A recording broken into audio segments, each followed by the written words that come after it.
game for the Washington game. So we'll have our friends from the Farm Bureau here and Brandon Myers to talk about him being honored in the AMF Wall of Fame. So with that, we'll get the coach.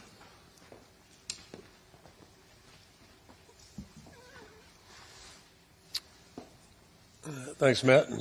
Good afternoon, everybody. Good to see everybody. And hard to screw last weekend up, so happy to talk about that. More importantly, I thought we had a good bye week, a productive bye week. It was, I think, went pretty smoothly. And needless to say, we turned our attention now to the challenge that awaits us in Columbus this weekend. So basically, say three things about Ohio State, three facts. First and foremost, they've got really good players, all three phases. And I think are really deserving of their ranking, certainly. They've had great production in all three phases, and they're really well coached in all three phases. So it's kind of what you'd expect with a top-ranked team like that, just very, very impressive in all regards. And then, on top of that fact is that we're playing a very hostile environment. The Big Ten's full of a lot of tough venues to go to, and certainly Columbus fits that bill. So, against that backdrop, we have a big challenge in front of us right now. And the bottom line is this, games get played on Saturdays, at least they used to, now Fridays as well. They get played on the game field. So it's really all about the players and what they do. And as we move forward here, and kind of the message we've tried to convey to our team is that, it's all about our preparation. And it's all about, the way we practice and put study in on film, that type of thing.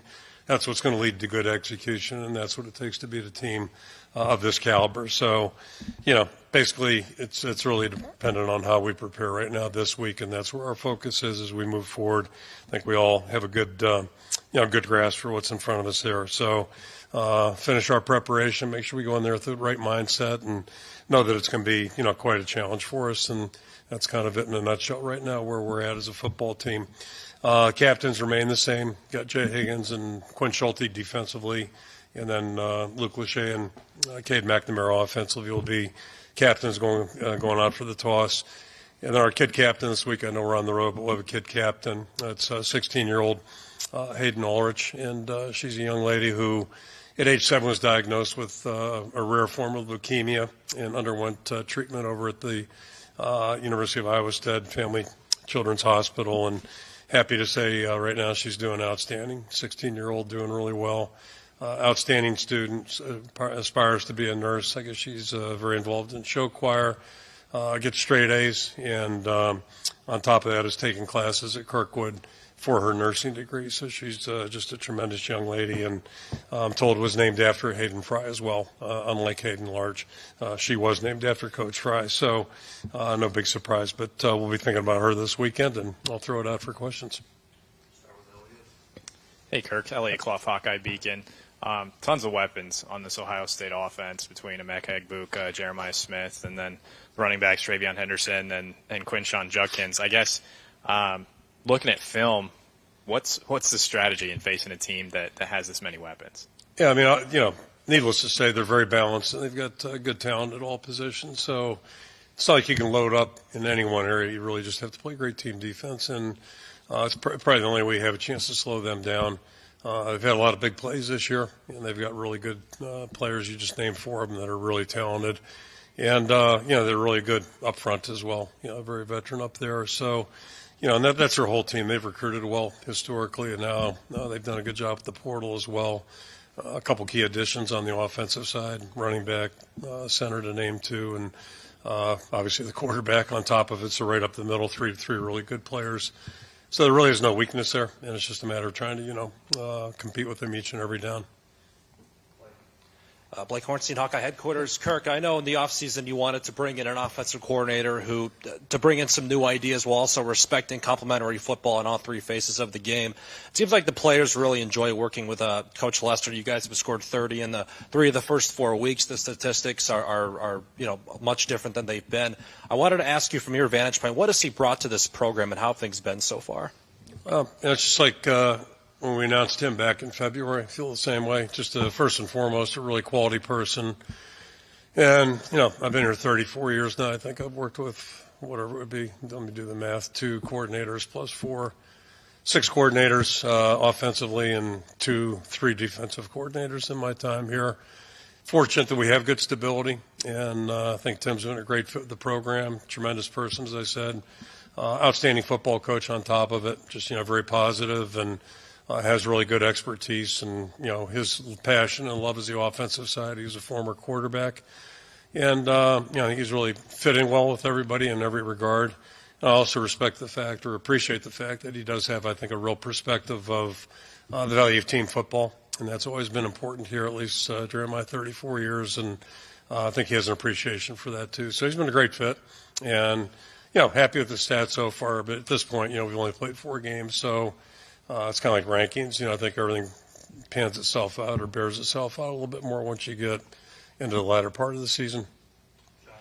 John Steffi, Cedar Rapids Gazette. Wanted to ask about a couple of players injury-wise. Sean Williams and Seth Anderson, are either of them back now after the bye? Yeah, they both came back at the end of last week, I guess Friday. I think they were both on the field full speed. So, yeah, it's good. And, if there's a positive thing right now, I guess there's a lot of positive things, but one is that we're probably about as healthy as I can remember ever. We had a record short medical meeting. Every Monday night we meet medically, myself, Ray, and the medical staff. And happy to say, it was short and quick, so that's good. Our body weights are good. So, a lot of, for this time of year, we're doing pretty well that way. Chad Leistico, Des Moines Register. Just curious, obviously, not many people go into Ohio State and win a game, but that's the only stadium really you haven't won in the Big Ten as a head coach. You got it done in '87, but is that like something you'd like to accomplish, I guess, at some point, in your career? Yeah. It means winning this week is what you're saying? Yeah. So, yeah, absolutely. Yeah. No, I don't look at it that way, like, haven't done this or haven't done that. But do we want to win this week? Absolutely. Yes, we sure do. And we're trying to prepare for that right now. And there's probably a reason to say, the facts that you just gave. Historically, they've been really good, and they're tough to beat there. We all know that going into it. So, it's all about what we can do to try to get ready.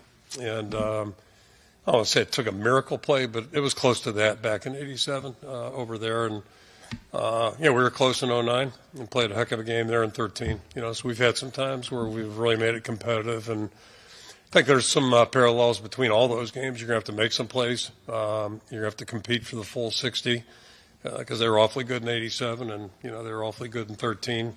Some similar challenges back then. It felt like they had 12 guys on the field offensively. So somehow, some way, you've got to contain them a little bit, and then also try to muster up some plays on your end, and it's always a challenge. Yeah, Scott Docterman with The Athletic. Back a few years ago when the NCAA allowed a 4-game tryout, I guess it was for freshmen or whatever, to allow them to play but then maintain their eligibility. At first, you seemed to be in favor of that, and then a couple of years later, you kind of just said, I wish we would just go to a 5 years to play football. And it sounds like that there's a kind of a growing, swelling. The coaches are coming on along with that. What is your feelings now on this? Because we've seen it kind of manipulated, if you will, in a couple of different situations. Yeah, that's a new wrinkle. What's happened there is a new wrinkle to some degree. So, nothing surprises me for a long time, but especially nowadays. But, yeah, I still feel the same way. I think, to me, it would make sense just to give players the option to have 5 years. The trend right now is to be at a place less than longer, as it was, maybe 10 years ago.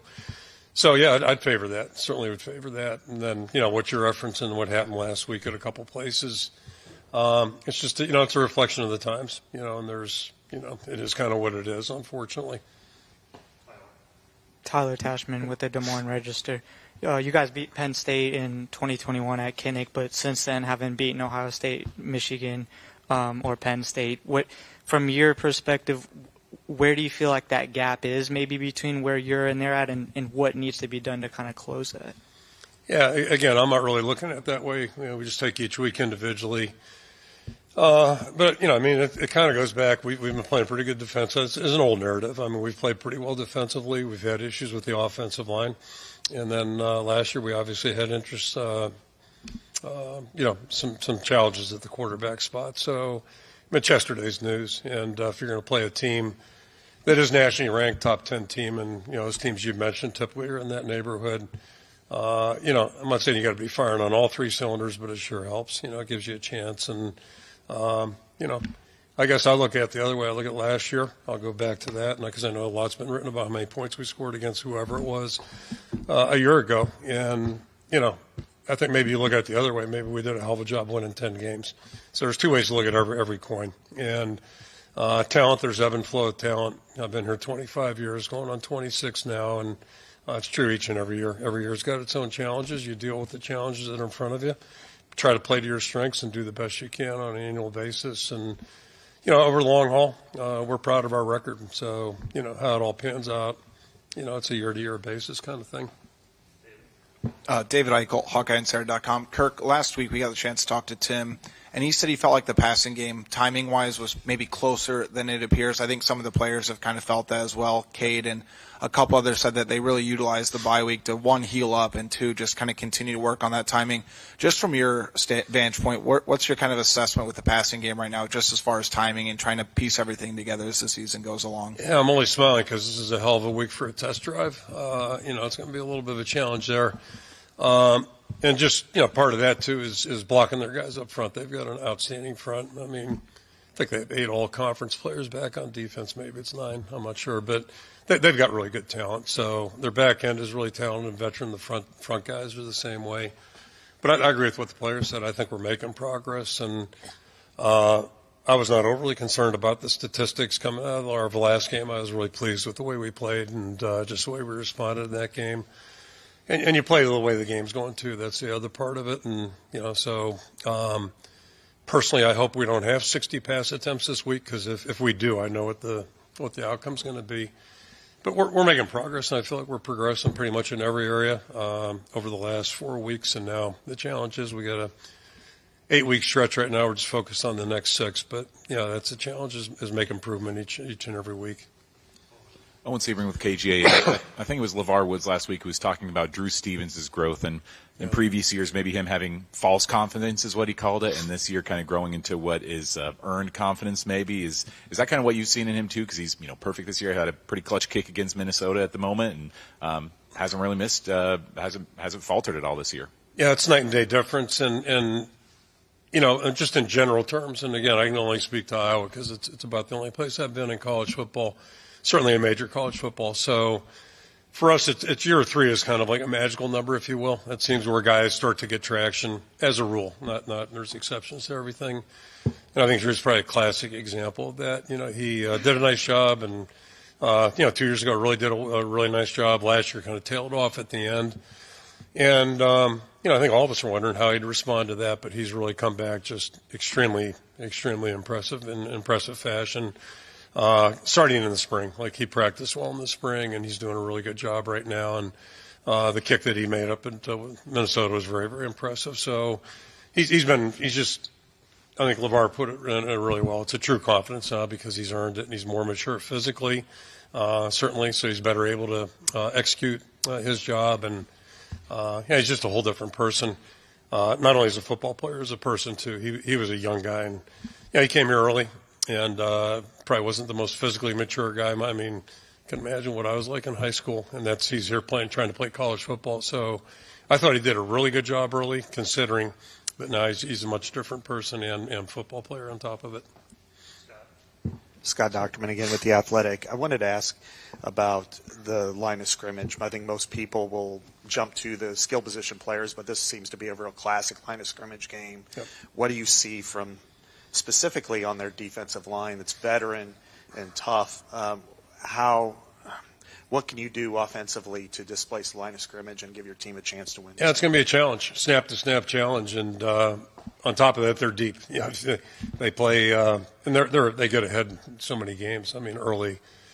So their backups are good too. They've got, if you want to call those guys backups, they've got about probably counted at least 8, maybe 10 guys that play and play effectively. And even, when games in the first hand, they'll roll some guys in there, keep their other guys fresh. But they're physical. They've got good size, and they use that size. They really play physically, aggressively. They make you block them, and it's easier said than done. So it's going to be a good challenge for us, and their backers, very athletic and very active, and they do a good job letting those guys roam and get to the ball. So and they're good tacklers when they get there. So it's a really their stats are really impressive defensively, and it's for a reason. Tyler Tashman with the Des Moines Register. Deshaun got the start against Minnesota. Do you anticipate him being out there to start the game again as well, and just kind of where the position opposite of Jamari is right now? Yeah, I think he will. But again, that's a position where there's a lot of equity in there. The gap is fairly close, I think, with all four guys that we listed back in August. So it's week to week. We'll just let the guys keep playing, keep maturing, and see how they do. And Jamari's playing really well, and he's healthy, so that's a good thing for us. He's a really respected guy and a leader for us. Chad Leistico again. I'll try to phrase my question a little better this time. When you have a guy at quarterback who's beaten Ohio State, how much value do you put in that going into a game like this? That somebody's done that at all? Yeah. I think the bigger pictures, what I referenced earlier is just, he's got experience in the conference in major college football, and there are quarterbacks that transfer too, but he's had really a lot of success as a major college, playing major college, with Power 4, whatever we're called now. You know what I'm talking about? Is it Power 4? Power 4. Okay, so Power 4 experience, where he's played in the big time. But that's helpful. I mean, it's certainly helpful. It's better than going in with a true freshman. But so now I'm triggering thoughts here. I mean, I remember going in there, talking about near misses was 2009, where a really young quarterback who had never started a game went in there, I thought played an outstanding game and probably deserved a better outcome than what we got that day. But, it helps. Experience is good at every position. And you say about our team, last time we were over there, we were really young offensively. A lot of the same guys are back, but they're certainly different players. And, this is a whole different circumstance, different teams, all that stuff. But, it's in my mind, it's better to have experience than not have experience, certainly in a case like this. Hey, Kirk, Elliott Clough, Hawkeye Beacon. Talking with Caleb a little bit this morning, Caleb Johnson. He had said, being from Ohio, that though he didn't get the offer from Ohio State, he didn't really feel like he had a chip on his shoulder. He just always wanted to beat them. That type of mentality. I guess I'm just curious as to what having that type of mentality from arguably your best player kind of does for your offense. Yeah, I mean, I hope all of our guys have that attitude because that's what it's going to take. We're playing a really outstanding football team. So, I don't know how big a factor that's going to be, but, he's really been running well this year, as all of us know. He's been really focused and motivated, and I'm not saying he wasn't motivated before, but I think he's really focused on the right things now, and it's showing up in his performance. And we just talked about, Drew Stevens going into year 3. I think that's a factor here, too, just the, better understanding the challenges of college football. And it'll be one this week. Nobody's really run through these guys very effectively. So it's going to be a real tough challenge. The holes are going to close quick. And, I'm just standing here thinking about a particular play back in 2008. We're playing Penn State where, I'm standing there watching. I think we got about an 8 to 10 yard gain and ended up being 4-yard gain because Navarro Bowman closed the gap. And that's when you play a team like this, those gaps get, those gaps that look pretty good all of a sudden shrink fast. And, so it's going to take everybody's best performance, and certainly Caleb can help us out. But, he's doing a really nice job. John Steffi, Cedar Rapids Gazette, kind of along those lines, how do you evaluate the run blocking through the first 4 games? And is there anything else that you kind of attribute in terms of the really much improved rushing offense, top 10 in the country at this point? Our back is, all of our backs are running well, but Caleb certainly is running as well as anybody we've had in quite a while. But we're 4 games into it, so we're not ready to have a parade quite yet. And then, I said this back in August. I think we're a little bit more mature, certainly up front, and better than we've been the last couple of years. No knock on anybody that's been out there playing the last couple of years, but we've had our challenges, and fortunately we've been healthy with these guys. They've been beat up a little bit, and they've experienced disappointment on the field, and now they're starting to have some success. I think they all realize it's going to be a huge challenge for them, but I think they're ready for it and eager for it. But it all goes together, and having an experienced quarterback helps too. And he's starting, I think, look a little bit more comfortable out there, which is something we were concerned about after a 2-year gap. So I think, it's a positive as well. But everything kind of has to go together, and at some point the passing game will complement the run game a little bit better. And, when you get that going, then you get a chance to have a good offense. Blake Hornstein, Hawkeye headquarters. Coach, like you mentioned earlier, games do get played on Saturdays. Point spreads don't determine the outcome of games. Just talking to the players earlier today, they seem to really lean into, I guess, the underdog mentality of a team. Do you encourage your players to lean into the fact that it's like, hey, nobody's picking us to win, let's go out and see what happens? No, I mean, they're pretty smart guys, and they probably know spreads a lot better than I do because I don't know them. So I'm sure, we're playing a top 5 team, so I'm sure we're underdogs. I get that. And but no, I think the important thing is for guys, whether it's a chip on the shoulder or the point spread, whatever. The important thing is just to understand, what it is, what it's going to take in terms of execution to have a chance to be successful. And first thing, you can't squander any opportunities. You really can't do that. And there's examples of their opponents, and Ohio State's got a lot to do with that. They've forced mistakes, they've forced turnovers or takeaways, and things like that. And then if you do get an opportunity, you got to cash in on it. And if you leave things out there in the field, chances are you're going to pay for it. And that's what happens anytime you're playing in a game against a ranked team, whether it's this game or I guess reference the Penn State game in 08 or the 09 game. I mean, those little things. It's that old cliche, the 5-8 plays on Sunday. You look at those and say, it's kind of where it's at. Kirk, John Sears, WHO-TV. When you look at Ohio State's defense, giving up less than a touchdown a game, 60 yards on the ground, you guys counter with the rushing attack. When you have a game where they may force you to try to pass, do you still try to stick to your guns and run the ball? What you do best, or do you have to kind of alter sometimes with when they're really good on defense? Yeah, and that's part of the. As I referenced a little while ago, stats can be a little misleading 4 games into it. Sometimes they're right on. But I think in their case, what it reflects to me is that, if you look at the halftime scores, pretty much. First game was a 10-point game, and then they just, they rolled in the second half. I think Marshall was 14 points at half. And then Ohio State, I believe, scored right off the bat, start the second half. So all of a sudden you're back to 21.